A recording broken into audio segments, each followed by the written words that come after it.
Students, उम्मीद है आप खैरियत से होंगे। आज का टॉपिक मैंने टेंसेस पर सेलेक्ट किया है, जिसमें मैं 12 टेंसेस को ही इनकम्पस करूँगा और उनको कोशिश करूँगा कि इस अंदाज से प्रेजेंट करूँ कि आपको टेंसेस का कंपैरिजन भी हो जाए और उनका यूजेज भी इफ़ेक्टिवली आप समझ जाएं कि अगर प्रेजेंट के 4 टेंसेस हैं तो उनमें क्या डिफरेंस है, पास्ट के 4 टेंसेस हैं और इसी तरह फ्यूचर के 4 टेंसेस हैं तो वो क्या डिफरेंस है, किस सिचुएशन ऑफ टाइम में एक पर्टिकुलर टेंस को आप इस्तेमाल कर सकते हैं, उनका यूजेज डेफिनेशन वगैरह मैं अपने इल्म के मुताबिक आपको कन्वे करने की कोशिश करूँगा कि आपके लिए उनको समझना आसान हो जाए। और भी आपने उनके बारे में पढ़ा होगा, प्रैक्टिस की होगी, और आई होप कि ये वाला लेक्चर भी आपके लिए बहुत हेल्पफुल होगा टेंसेस को मज़ीद समझने में। तो मैं ये शुरू करता हूँ कि जो टेंसेस हैं, मतलब अगर हम शुरू करें प्रेजेंट इंडेफिनिट टेंस से, जिससे कि सिंपल प्रेजेंट टेंस भी कहते हैं।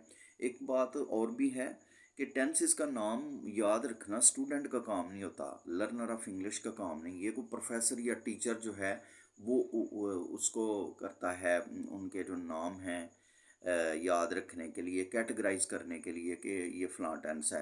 अदरवाइज़ स्टूडेंट का काम है कि वो स्ट्रक्चर को effectively in the particular situation of time में उस टेंस को, स्ट्रक्चर को इस्तेमाल करने के काबिल हो, उसके यूजेज को जानता हो कि ये टेंस जो है ये फ़लाँ सिचुएशन टाइम में बस यूज़ होना चाहिए।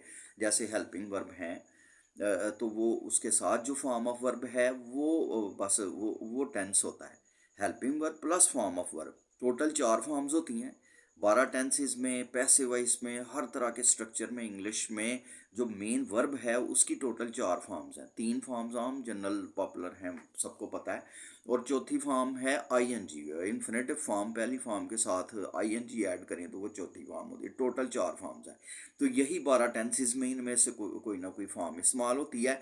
प्लस इनके साथ जो हेल्पिंग वर्ब्स, ऑक्सिलियरी, और जो दूसरे हैं modal verbs, may, must, might, should, would, ये सारे जो हैं ये इस्तेमाल होते हैं और इनसे वो एक पर्टिकुलर स्ट्रक्चर बन जाता है। तो इन पर ग्रिप हासिल करना जो है वो अफेक्टिवली आप अपनी बात को कन्वे करने के काबिल हो जाते हैं, पास्ट में, प्रेजेंट में, फ्यूचर में।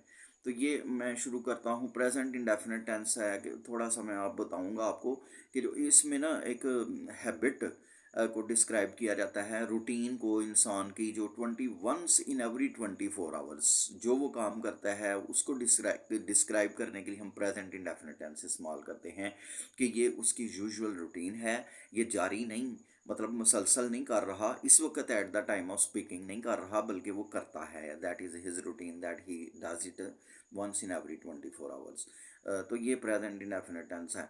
अगर हम उर्दू इंग्लिश ट्रांसलेशन को अगर कंसीडर करें, जैसे यहाँ स्टूडेंट अगर आप बैठे हुए हैं मैट्रिक के, इंटर के, क्योंकि उसमें ट्रांसलेशन का क्वेश्चन आता है, तो उसमें फिर अलामात होती, पहचान होती है टेंस की, कि जैसे ता है, ते हैं। अब इसको इस अंदाज से प्रेजेंट करना, हम टीचर हैं, हम पढ़ा रहे हैं, तो जो है ना एक डायरेक्ट मेथड होता है लैंग्वेज लर्निंग का।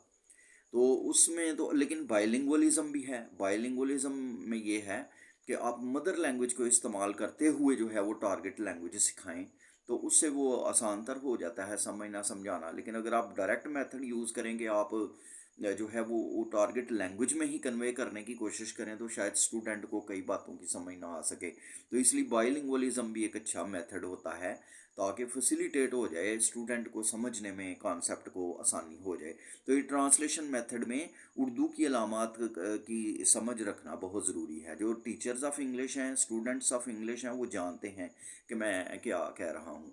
जो इस सिस्टम में पढ़ रहे हैं, स्टडी कर रहे हैं, जिसमें ट्रांसलेशन मेथड है, कि वो अलामात का जानना ज़रूरी है। अदरवाइज़ आप उर्दू टू इंग्लिश ट्रांसलेशन नहीं कर सकेंगे। 15 मार्क्स की ट्रांसलेशन भी है इंटर में, 10 मार्क्स की, 8 मार्क्स की मैट्रिक में है 10 क्लास में। इसी तरह 12 टेंसेस की ट्रांसलेशन 9 क्लास में है 8 मार्क्स की, 5 मार्क्स की 8 सेंटेंसेस आते हैं, उनमें से 5 करने होते हैं।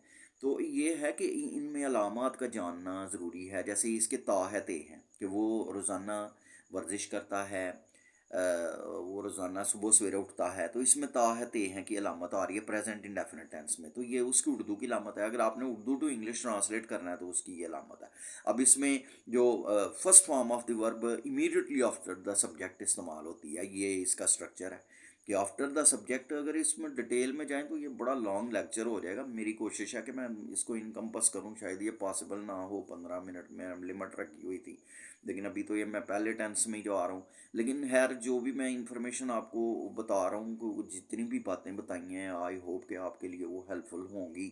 कि हेल्पिंग वर्ब और मेन वर्ब, यानी इसमें पॉजिटिव जो इसका सेंटेंस है ना, उसमें कोई हेल्पिंग वर्ब नहीं होता, लेकिन इसके नेगेटिव में डू नॉट और डज नॉट इस्तेमाल होते हैं, और फिर वर्ब की फर्स्ट फॉर्म इस्तेमाल होती है। अब डू नॉट और डज नॉट में क्या फ़र्क है, इसमें मैं एक जनरल कॉमन बात आपको टिप के तौर पर बताने लगा हूँ, जो स्टूडेंट्स के लिए आपके लिए बड़ी हेल्पफुल होगी। कि ये पेयर्स हैं, डू और डज सेम टेंस में यूज़ होता है, हैज़ हैव सेम टेंस में यूज़ होता है, और इज़ और आर सेम टेंस में यूज़ होता है, और वाज वर सेम टेंस में। और इसके कुछ 6-7 स्ट्रक्चर हैं मुख्तलिफ टेंसेज में, ये वाले कम्बिनेशन, ये पेयर्स इस्तेमाल होते हैं।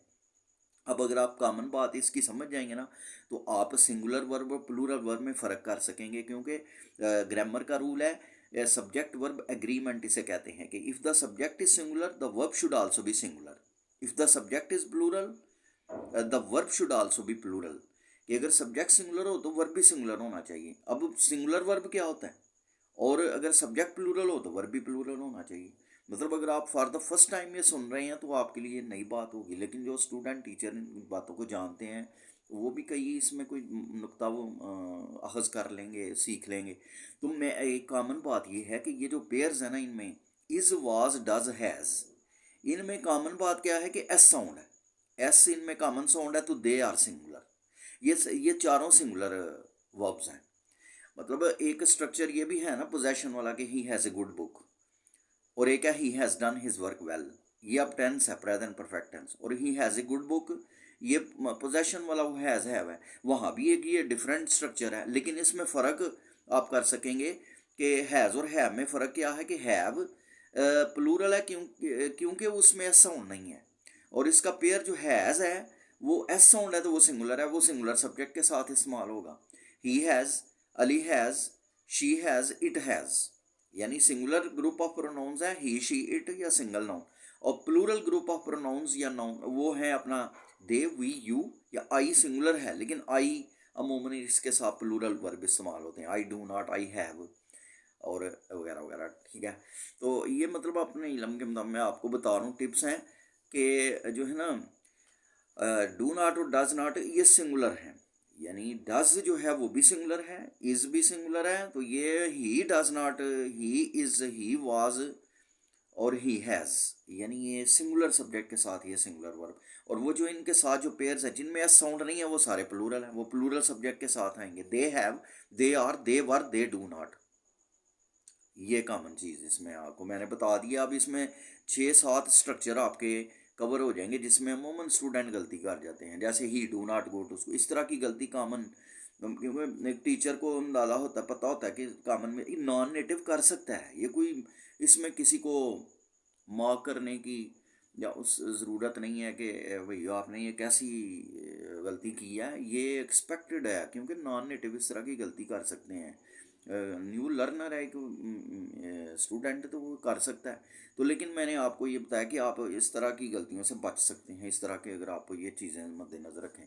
अब आप में टेंस कवर हो गए हैं इसे, उसके बाद आ जाता है प्रेजेंट कंटिन्यूस टेंस, यानी उसमें स्ट्रक्चर क्या है, इज़म आर और आई एन जी वाली फॉर्म। ये उसका मेन जो स्ट्रक्चर होता है वो हेल्पिंग वर्ब और मेन वर्ब पर मुश्तमिल होता है। सब्जेक्ट ऑब्जेक्ट तो हर सेंटेंस में होते हैं, सब्जेक्ट मेन कंपोनेंट्स जो है ना सेंटेंस के वो 3 होते हैं, सब्जेक्ट वर्ब और ऑब्जेक्ट। सब्जेक्ट भी नाउन या प्रोनाउन होता है, ऑब्जेक्ट भी नाउन या प्रोनाउन होता है, और वर्ब जो है वो एक्शन वर्ड होता है जो कनेक्शन डेवलप करता है सब्जेक्ट का ऑब्जेक्ट के साथ, और ऑब्जेक्ट जो है वो receiver of the effect of the action होता है। ऑब्जेक्ट जो है वो उसका जो पार्ट ऑफ स्पीच होता है वो receiver of the effect of the action होता है, वो वर्ब को के इफेक्ट को रिसीव करता है, और वर्ब को परफॉर्म करने वाला सब्जेक्ट होता है। वर्ब का जो एक्शन होता है उसको परफॉर्म करने वाला वो सब्जेक्ट होता है, डूअर ऑफ द एक्शन। तो ये तीन कंपोनेंट्स बेसिक होते हैं। उसके बाद डिफरेंट पार्ट्स ऑफ स्पीच हैं, एडवर्ब आ जाता है, एडजेक्टिव आ जाता है, वो नाउन से पहले आ जाता है, ये एडिशनल है। लेकिन जो बेसिक मेन कंपोनेंट्स हैं वो तीन होते हैं ये। तो इसी तरह इज एम आर के बाद आई एन। अब इज और आर में क्या फ़र्क मैंने आपको बता दिया। इज सिंगुलर है, यानी वो ही शीट या सिंगल नाउन के साथ इस्तेमाल होगा, और दे वी यू के साथ हम आर इस्तेमाल करेंगे, और आई के साथ एम इस्तेमाल होगा। और इसी तरह इंट्रोगेटिव बनाने के लिए मैं कॉमन रूल आप बताने लगा। हर टेंस में, हर स्ट्रक्चर में आप जब इंट्रोगेटिव बनाएंगे ना, तो उसका जो हेल्पिंग वर्ब है, मॉडल जो है, वो आप सब्जेक्ट से पहले लिखेंगे तो इंट्रोगेटिव बन जाएगा। और एक WH क्वेश्चन वर्ड्स भी होते हैं जिनको इंट्रोगेटिव प्रोनाउन कहते हैं। वो उनका सिंपल इस्तेमाल ये है कि वो इंट्रोगेटिव प्रोनाउन आप वो हेल्पिंग वर्ब से पहले लिखें तो वो इंट्रोगेटिव जो है वो स्ट्रक्चर बन जाएगा, WH क्वेश्चन बन जाएगा। लेकिन उनमें भी फ़र्क है।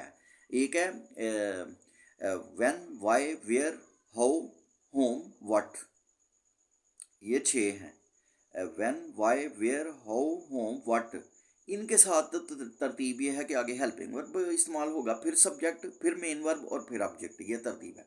लेकिन एक है हु जो होता है ना, वो खुद सब्जेक्ट का काम करता है।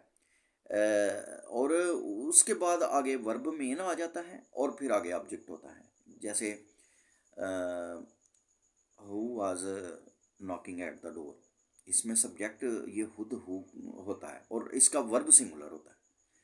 Who Knox at the door, who knocked at the door, यानी अगर प्रेजेंट इंडेफिनिट में तो वो कौन दस्तक देता है, who Knox at the door. इसका स्ट्रक्चर डिफरेंट है, मैंने आपको बता दिया। हर टेंस में ऐसा ही होगा इसके साथ। और एक है हाउ मच, हाउ मैनी, और विच और हुज। ये जो 4 इंट्रोगेटिव प्रोनाउंस हैं, WH वर्ड्स हैं, इनका स्ट्रक्चर डिफरेंट है। इनके बाद नाउन इस्तेमाल होगा, फिर हेल्पिंग वर्ब, फिर सब्जेक्ट, फिर मेन वर्ब, फिर ऑब्जेक्ट। इनमें नाउन आएगा इनके बाद। ये फ़र्क है। जैसे how many kinds have you been collecting for the last 2 years, इस तरह करके हाउ मैनी काइंड्स आ गया। How much money have you collected, यानी वो जो है ना वो नाउन आएगा, फिर आगे हेल्पिंग वर्ब इस्तेमाल होगा, फिर सब्जेक्ट, फिर मेन वर्ब। तो हाउ मच और हाउ मैनी में ये फ़र्क है। मच और मैनी एक टॉपिक है कि मच जो है वो अनकाउंटेबल नाउन से पहले इस्तेमाल होता है, मैस नाउन से पहले, जिसको आप काउंट नहीं कर सकते। तो मच, मैनी जो है वो काउंटेबल प्लूरल नाउन से पहले इस्तेमाल होता है। दोनों का एक ही मतलब है। वेरी मच और वेरी मैनी, सो मच एक ही लेकिन सो मैनी जो है वो काउंटेबल प्लूरल नाउन से पहले इस्तेमाल होता है। और सो मच के जो जिसके बाद आगे एब्स्ट्रैक्ट नाउन हो या अपना अनकाउंटेबल नाउन हो उसके साथ। तो बस ये है मेरा लेक्चर। अब मैं कॉमन बातें, यही मेरा ख्याल है कि ये मैंने जो आपको बातें बताई हैं वो आपके लिए हेल्पफुल होंगी। कई चीज़ें मैंने इंट्रोगेटिव का भी बता दिया, WH वर्ड्स का भी बता दिया, कई चीज़ें आप कई लम्बे नई आई होंगी। ये जो हाउ मच, हाउ मैनी वाला जो स्ट्रक्चर मैंने आपको बताया कि इसके बाद फिर नाउन आता है, फिर हेल्पिंग वर्ब आता है, फिर सब्जेक्ट, और फिर मेन वर्ब, और फिर ऑब्जेक्ट, यानी ये तरतीब है। लेकिन जो व्हेन, व्हाई, वेयर, हो, होम है, हाउ और होम है, उनके फ़ौरन बाद पहले हेल्पिंग वर्ब आएगा, फिर सब्जेक्ट और मेन वर्ब और फिर ऑब्जेक्ट। ये है कि when did you go to school, इस तरह करके। और हाउ और हु में फ़र्क है। हाउ का मतलब होता है कैसे, हु का मतलब है कौन।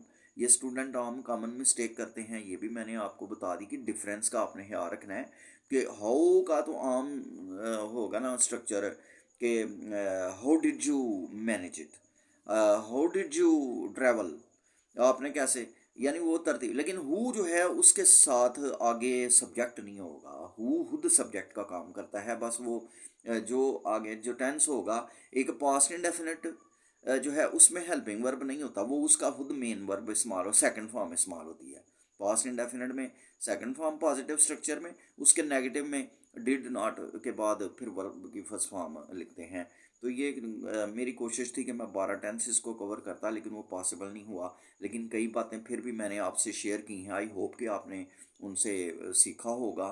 तो और इसी तरह की जो है वीडियोस मैं अपलोड करता रहूँगा, जो इंग्लिश से रिलेटेड होंगी, ग्रामर से, प्रोनाउंसिएशन से, स्पीकिंग प्रैक्टिस से, मोटिवेशन कि किस तरह से आप डिसिप्लिन के साथ, मोटिवेशन टेम्परेरी होता है, डिसिप्लिन जो है, सेल्फ डिसिप्लिन, वो फिर एक मोमेंटम बिल्ड करता है जो वो फिर साथ लेके चलता है। तो आई होप कि आपने मेरे इस वीडियो से सीखा है। Thank you very much for listening and watching.